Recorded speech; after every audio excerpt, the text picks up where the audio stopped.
Hello student. मैं doctor H M Devda BSc part second की third paper की जो यूनिट है उसको कंटिन्यूस लेते हुए, इससे पहले आपको इस यूनिट में रेडियल वेलोसिटी, रेडियल एक्सेलरेशन और ट्रांसवर्सल वेलोसिटी और ट्रांसवर्सल एक्सेलरेशन के बारे में बताया था। और उसके बाद में उसमें बताया था अगर सर्कुलर मोशन हो तो आपके क्या करना है। तो अब मैं आपके एक्सरसाइज के क्वेश्चन है जो अनसोल्ड क्वेश्चन है।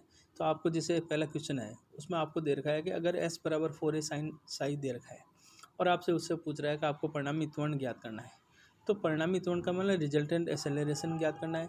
और आपको दे रखा है डी एस बटा डी टी, उसका वेग अचर वेग से चल रहा है तो डी टू एस बटा डी टी स्क्वायर उसका डिफ्रेंशिएशन करेंगे तो 0। और रो बराबर डी एस बटा डी साई आप पढ़ चुके हो।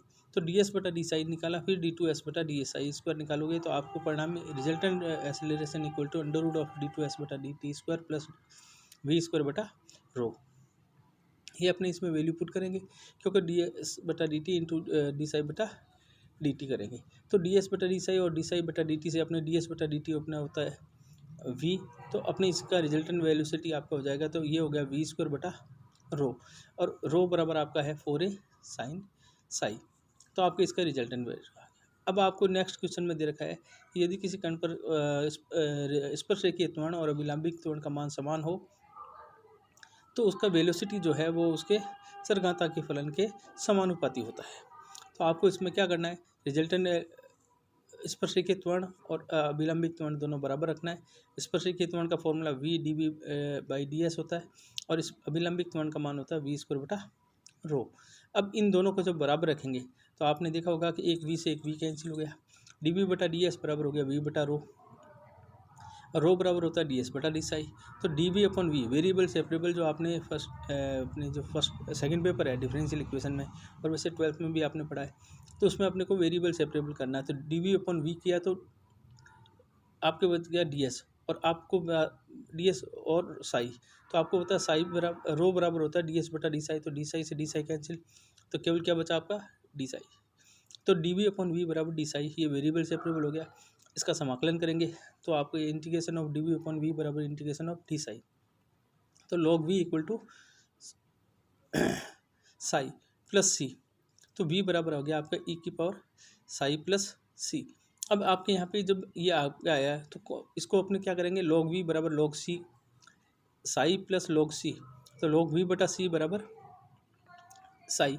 तो वी बटा सी बराबर ई की पावर साई साई और वी बराबर हो गया सी ई की पावर साई। तो आपको इसमें यहाँ पे ये चेंज करना है, तो वी समानुपाती ई की पावर साई। तो ये इसका वेलोसिटी है वो इसके चरघाता के फलन के समानुपाती होता है। क्वेश्चन नंबर 3 में आपको दे रखा है साइक्लोइड के लिए। साइक्लोइड का अपने एस बराबर 4a साइन होता है और आपको यहाँ पे दे रखा है अभिलंबिक त्वरण वी स्क्वायर बटा रो। तो आपने इसका डी एस बटा डी टी निकालेंगे, डी टू एस बटा डी टी स्क्वायर निकाल लिया और वी स्क्वायर अपन रो आपको दे रखा है। तो वी स्क्वायर अपन रो को अपने को क्या करेंगे, इसमें डी वी बटा डी टी कर देंगे वी को, और अपने रो का मान जी टी रखेंगे। तो अब अपने इसमें भी रिजल्टेंट वेलोसिटी एक्सेलरेशन पूछा है। तो रिजल्टेंट एक्सेलरेशन का मान है वो कहता है सिद्ध कीजिए इसका जो परिणामी त्वरण है उसका मान अचर के बराबर होगा। तो 4a डी साई बटा डी टी। अब हमें पता है कि कोणीय वेग का मान हमेशा कांस्टेंट होता है। तो 4a और ये तीनों ही कॉन्स्ट 4 भी कांस्टेंट, ए भी कांस्टेंट और ये डी साई बटा डी टी भी कांस्टेंट है। तो 4a के मान लिया, तो आपका इसका रिजल्टेंट वेलोसिटी क्या है और इसको एक जनरल के बराबर मान लिया। क्वेश्चन नंबर आपको 4 में दे रखा है कि किसी कण का कोणीय वेग जो है वो अचर है और आर बराबर आपको दे रखा है इसमें ए ई की पावर थीटा टेन अल्फा। तो आपको कहता है सिद्ध कीजिए कि इसका जो त्वरण है वो समानुपाती of O P of r. तो परिणामी त्वरण बराबर क्या होता है, under root of radial acceleration का स्क्वायर प्लस ट्रांसवर्सल एक्सेलरेशन का स्क्वायर। और रेडियल एक्सेलरेशन का स्क्वायर है r double dot minus r theta dot का स्क्वायर का होल स्क्वायर, और ये होता है 1/r d by d t r square d theta बटा डी टी का होल स्क्वायर। तो इसमें अपने वैल्यू पुट करना है और पुट करके इसका मान निकालना है। अब आपको यहाँ पे जैसे क्वेश्चन नंबर 5 दे रखा है, क्वेश्चन नंबर 5 में ये कहा कि अगर किसी कण का वेलोसिटी है v1 वो डी एस बटा डी टी और वो v अचर के बराबर है और आपको कह रहा है स्पर्शरेखीय त्वरण है वो भी आपके कांस्टेंट के बराबर है। तो डी टू एस बटा डी टी क्या होगा, स्पर्शरेखीय त्वरण है डी टू एस बटा डी टी स्क्वायर, वो भी अचर के बराबर, इसको हमने मान लिया ए। तो डी एस बटा डी टी इसका समाकलन करेंगे तो आपने ए टी प्लस सी आ जाएगा, और एस बराबर इसका फिर समाकलन करेंगे तो आपका हो जाएगा a t square plus b t plus c. अब कण ए से बी तक पहुंचने में लगा समय वो आपको कहलाता है इसका v2। तो आपका हो जाएगा 0 से पाई डी एस बटा d t into D T.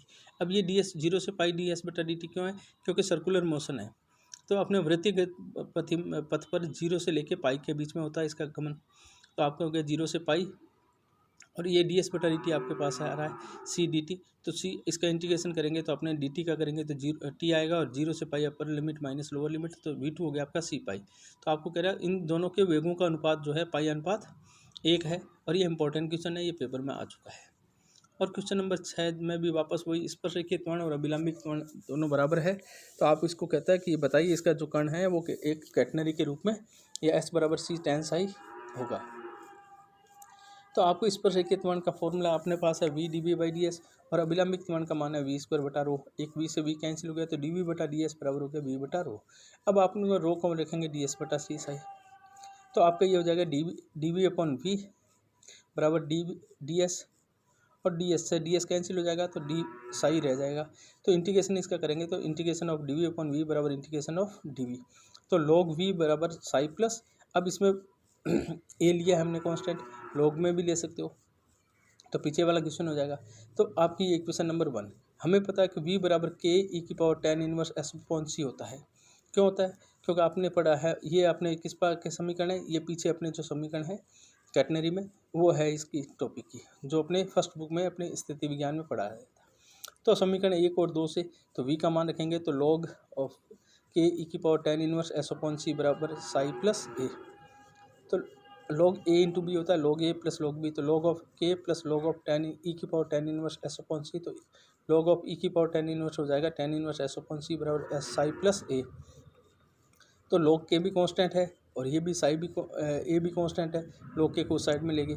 अब अपने ten inverse s upon c बराबर साई प्लस इस पूरे कांस्टेंट को जो आपका लॉग के है और ए है इसको एक नया कांस्टेंट हमने बी मान लिया, क्योंकि इनिशियल स्टेज पर एस बर का मान भी 0 होता है, साई का मान भी 0 होता है, बी का मान भी 0, तो ten inverse of s upon c बराबर साई, तो s upon c equal to ten psi, तो एस बराबर सी टेन साई, ये कैटेगरी को निरूपित करता है।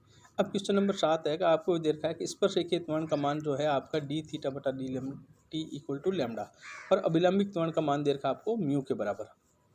तो आपको एक से क्या निकालना है कि जैसे एक समीकरण है तो इसको अपने करेंगे तो डी वी बटा d t equal to lambda दे रखा है, तो आपको इसको करेंगे इंटीग्रेशन ऑफ डी वी बराबर lambda integration of variable separable किया। अब यहाँ से इंटीग्रेशन ऑफ डी वी, तो 2 से वी का मान, तो वी का मान क्या हो जाएगा रो म्यू बटा under root of rho mu, या इसको अपने करेंगे तो वी का मान इसमें रखेंगे तो आपका है लैम्डा टी प्लस सी, क्योंकि एक का समाकलन करेंगे तो अपने आ जाएगा लैम्डा टी प्लस सी, तो आपने वी का मान रख दिया लैम्डा टी प्लस, इसका इंटीग्रेशन जब अपने करेंगे ना एक का तो आपका v बराबर लैम्डा टी प्लस सी आएगा, तो v का मान किस में रख दिया 2 में रख दिया, तो लैम्डा टी प्लस सी का होल स्क्वायर बटा रो इक्वल टू म्यू, तो रो बराबर क्या हो गया लैम्डा टी प्लस सी का होल स्क्वायर बटा म्यू, तो रो अब इसमें लैम्डा टी प्लस सी बटा खूब इसको पूरे का होल स्क्वायर कर देंगे अंडर रूट ऑफ म्यू का, क्योंकि एक पूरा ब्रैकेट होल स्क्वायर बनाना परफेक्ट स्क्वायर, तो इसको लैम्डा टी प्लस सी बटा रूट म्यू का होल स्क्वायर, तो रो बराबर आपका हो गया lambda upon root mu t plus c upon root mu का होल स्क्वायर, चूँकि माना lambda upon mu root mu equal to a और c upon root mu equal to b, तो रो बराबर आपके ए टी प्लस बी का whole square, यही अपने को इसका जो है अपने को प्रूव करना है। और क्वेश्चन नंबर जो आपका 8 है इसमें आपको दे रखा है कि पी स्क्वायर बराबर ए आ रहा है, तो आपको इसका विलंबित त्वरण का मान दे रखा है प्रश्नानुसार, जो कोणीय वेग है वो आपको अचर कोणीय वेग से तो थीटा डॉट का मान ओमेगा होता है, और आपने को कह रखा है कि रो बराबर आपका अपने पढ़ चुके हैं वी स्क्वायर बटाए, तो आर बराबर तो आपने इसका क्या करेंगे पहले differentiation with respect to r, तो d p upon d r बराबर ए बाई टू पी, तो पी बराबर हो गया आपका आर डी आर बटा डी पी, तो रो का मान हो गया r two p upon a. और क्वेश्चन में आपको दे रखा है कि इसका वेग जो है आपका कोणीय वेग theta dot equal to omega है, तो डी थीटा बटा dot d t, theta dot का मान डी थीटा बटा d t equal to omega, तो और अभिलंबित त्वरण होता है आपका वी स्क्वायर अपॉन रो, तो 4 में रो व वी का मान रखेंगे, तो रो का मान अपने पास है और वी का मान है, दोनों की वैल्यू पुट की, तो आपने वैल्यू जब पुट करेंगे तो आपका हो जाएगा डब्ल्यू आर स्क्वायर ए बटा a r under root of a r, और क्वेश्चन नंबर 10 है, वो सबसे इम्पोर्टेंट है क्योंकि ये क्वेश्चन ज़्यादातर पेपरों में पूछा गया है कि ये सिद्ध कीजिए आपको d2 साई बटा d t square equal to v upon rho d v by d s minus v square upon rho d rho upon d S.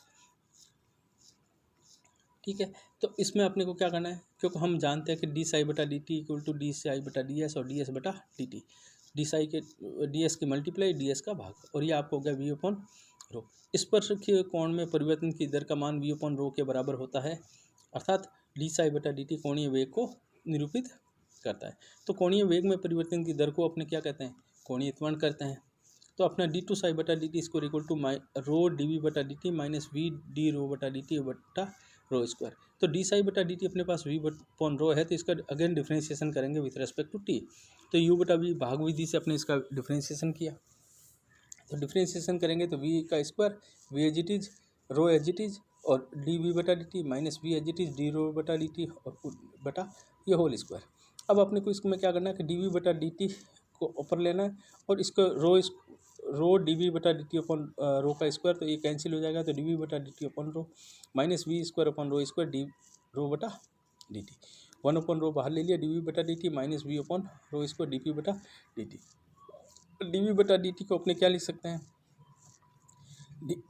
D v बटा डी एस और डी एस बटा d T, और d s बटा d T होता है वेग, और we upon rho square और डी पी अपॉन, तो रो स्क्वायर में से इसको में भी अपने D rho upon d s और डी एस बटा डी एस का भाग और डी एस की गुणा।